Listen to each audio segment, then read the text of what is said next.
মদিনায় এক অন্ধ বৃদ্ধা মহিলা থাকতেন। তিনি খুব গরিব ছিলেন, হাঁটতেও পারতেন না। কিন্তু আশ্চর্যের বিষয়, তিনি প্রায়ই রাসূলুল্লাহ সাল্লাল্লাহু আলাইহি ওয়াসাল্লাম সম্পর্কে খারাপ কথা বলতেন। তিনি জানতেন না কার সাথে কথা বলছেন।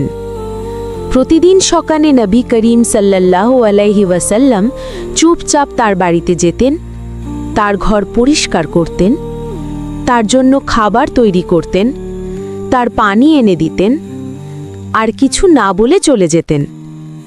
বৃদ্ধা ভাবতেন, এই লোকটা নিশ্চয়ই এক দয়ালু মানুষ।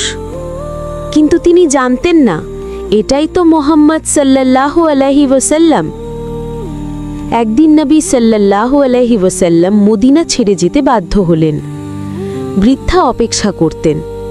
কোলের খাবার নেই, পানি নেই, কেউ ঘর পরিষ্কারও করছে না। তিনি ভাবলেন, আজ আমার সেই দয়ালু লোকটি কোথায়? কিছুদিন পর এক সাহাবী তার বাড়িতে এলেন। তিনি সাহায্য করতে চাইলেন। বৃদ্ধা জিজ্ঞেস করলেন, তুমি কে? তিনি বললেন, আমি মুসলিম, মুহাম্মদ সাল্লাল্লাহু আলাইহি ওয়াসাল্লামের অনুসারী।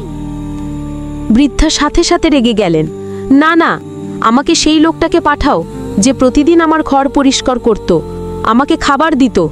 মুহাম্মদ না, অন্যজন।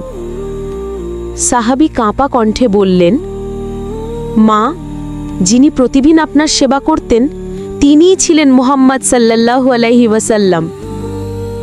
বৃদ্ধা নিঃশব্দ হয়ে গেলেন। চোখের পানি গড়িয়ে পড়ল।